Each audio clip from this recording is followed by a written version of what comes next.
रफ्तार न्यूज और मैं हूं आपके साथ शहरीन।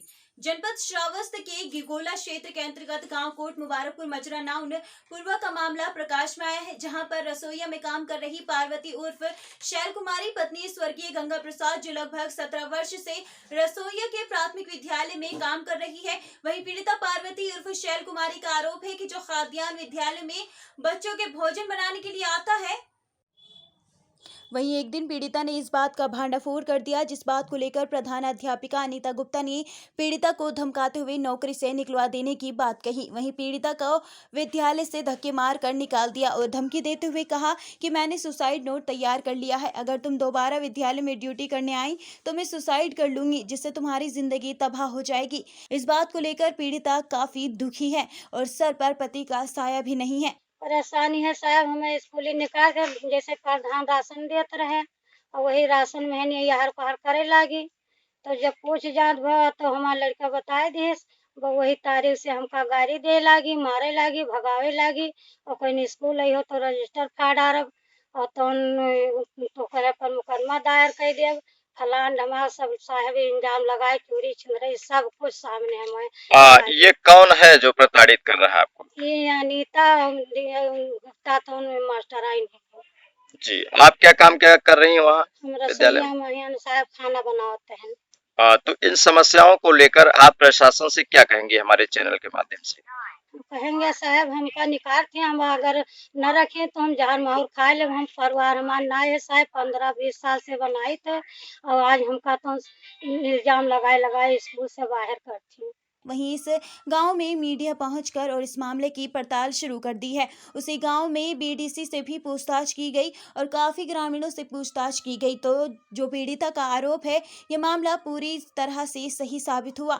वहीं इस मामले को लेकर शिक्षा विभाग के बेसिक शिक्षा अधिकारी को एप्लीकेशन देते हुए न्याय की गुहार लगाई, लेकिन बेसिक शिक्षा अधिकारी ने भी उस अध्यापिका के खिलाफ कोई कार्यवाही नहीं की है। आपका नाम क्या है, किस गाँव से? बेचू दयाल पाठक नाम है सर हमारा, और कोट मुबारकपुर में एक नौवनपुरा मजेरा है, वहाँ के बासिंदा हूँ। जानकारी मिली है कि आपके घर की एक महिला रसोईया का काम कर रही है विद्यालय में। जी जी जी। क्या पूरा मामला है साहब? वो मीडिया का मतलब रसोईया का मामला था, तो प्रधान के माध्यम से हो गया था। और ये महिला हमारे छोटे भाई की पत्नी है। रसोईया इसको मतलब प्रधान सामान देता था, उसका 1/2 अपने इस्तेमाल में लेती थी और दूसरी रसोईया के घर में उनका भोजन बनता था, वहीं अपना परिवार खाना खाती थी।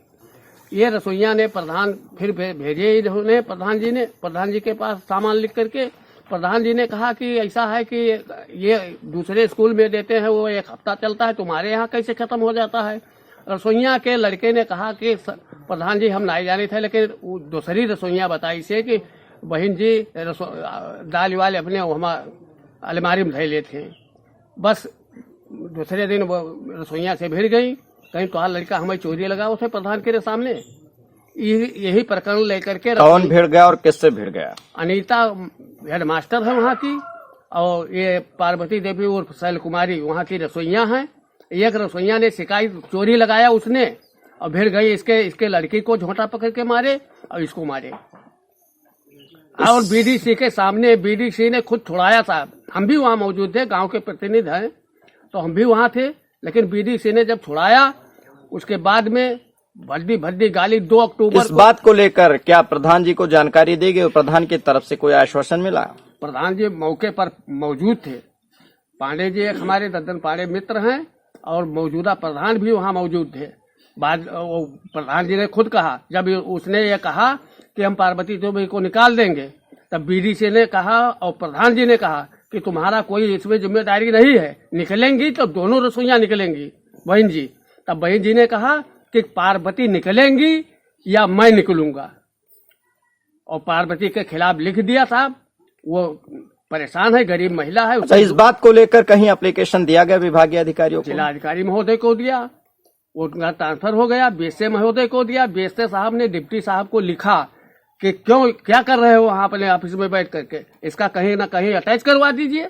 तो वहीं पीड़िता ने श्रावस्ती के जिलाधिकारी को एप्लीकेशन दी है, जिस पर जिलाधिकारी द्वारा जल्द ही मामले पर कार्यवाही करने की बात कही गई है।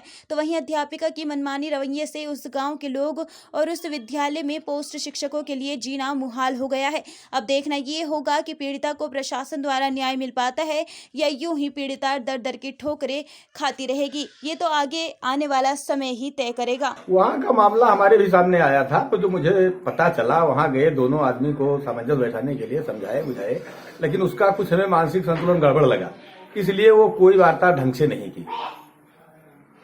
और ना बस खाली एक ही उसके मुंह से निकला कि मैं रसोईया को नहीं रहने दूंगी, बच्चे को भी खाना ढंग से नहीं खाने दूंगी, इनका बनाया हुआ, यही सब बात कह करके और ढकेलते हुए उसको बाहर कर दिया। यानी अगर बात करें जो अध्यापिका है वो उनका व्यवहार कैसा है? व्यवहार तो उसका बहुत गड़बड़ है। वो किसी को बात करने के लिए वो तैयार नहीं है, किसी को जो जाता है वो अपशब्द करके उनको भगा देती है वो।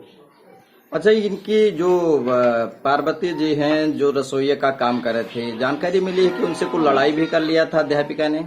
दोनों लोगों में वैसे सूचना मिली थी, लेकिन कोई ऐसे बाता कहानी में कोई ऐसा वो नहीं है, क्योंकि वो रसोईया भी कोई विशेष गड़बड़ नहीं है, क्योंकि बहुत दिन से वो खाना बना रही है। आज की तारीख में जैसे आज उसको जो है दोषी बनाया जाए, वो पहले से दोषी क्यों नहीं बनाया गया? 11 साल से ये भी कार्यरत है। नहीं, जो अध्यापिका है इनके द्वारा शायद जानकारी मिली है कि रसोईया को मारा पीटा गया है। दोनों आदमी में वैसे हमारे सामने एक दिन जब मैं गया था वहां पंचायत निपटाने के लिए, तब दोनों आदमी में वैसे लपटौजा हुआ और ये ढकेलते हुए बाहर किया। ये तो सामने की बात, अध्यापिका ने। हाँ, अध्यापिका ने, ये सामने की बात है। सैलाब ब्यूटी जॉन, हमारे यहाँ bridal makeup, HD, 3D, silicone air brush, makeup, baby brown nails art आदि किए जाते हैं।